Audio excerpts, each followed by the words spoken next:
Halo guys, pada kesempatan kali ini kita akan membahas aplikasi Bernoulli pada cerobong asap. Perkenalkan, nama aku Nabila Silvi Syarifah dan temanku Zahra Safa Salsabila.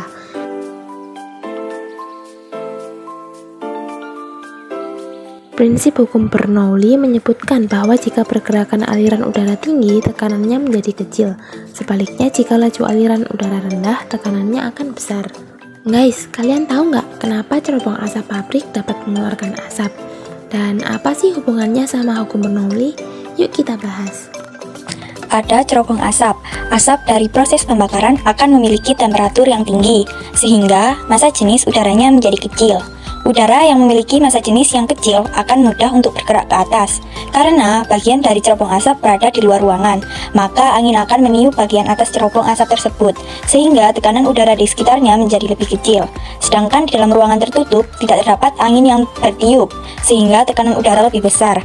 Dan inilah yang mengakibatkan asap bisa tergiring naik ke atas cerobong, karena sesuai dengan hukum Bernoulli yang menyatakan bahwa asap bergerak dari tempat yang bertekanan tinggi ke tempat yang bertekanan rendah. Sebenarnya, dunia industri sangat banyak membawa dampak bagi kehidupan manusia, yaitu dampak positif dan dampak negatif. Contoh dari dampak positif yaitu perkembangan perekonomian pada masyarakat. Dan dampak negatifnya itu bisa berasal dari pabrik itu sendiri yang menurunkan kualitas dan kenyamanan hidup karena adanya pencemaran lingkungan yang ditimbulkan dari industri itu sendiri. Berikutnya yaitu keunikan pada cerobong asap. Keunikan cerobong asap pabrik yaitu menggunakan filter asap dengan mengkonversikan limbah panas menjadi listrik.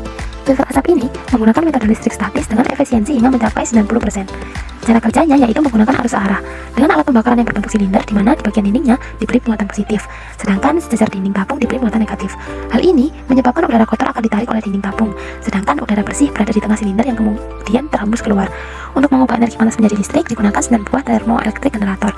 Hal ini bertujuan agar cerobong asap menimbulkan efek termoelektrik atau menghasilkan panas. Untuk tegangan dari pembakaran ini bisa mencapai 36 volt DC. Sedangkan ada kekurangan dari cerobong asap pabrik yang belum menggunakan sistem filterisasi yang menyebabkan emisi yang dikeluarkan gas buang, di antaranya CO2, CO, dan HC, yang merupakan gas berbahaya dapat menyebar ke udara secara luas, yang dapat menyebabkan gangguan pernafasan bahkan kematian bagi masyarakat di sekitar. Saran pengembangan. Nah, sekarang kita sudah tahu kan bagaimana penerapan hukum Bernoulli pada cerobong asap. Dan kita pun sudah membandingkan dua jenis cerobong asap. Yang satu di mana dia menggunakan teknologi filter untuk asap atau polusi. Dan yang satu lagi tidak menggunakan filter untuk polusi. Kira-kira lebih baik yang mana ya? Yang pasti lebih baik yang sudah menggunakan teknologi filter untuk polusi. Karena apa? Karena agar kita bisa menjaga lingkungan tetap sehat dan bersih dari polusi, serta kita pun tetap bisa mendapatkan manfaat dari penerapan hukum Bernoulli yang ada pada cerobong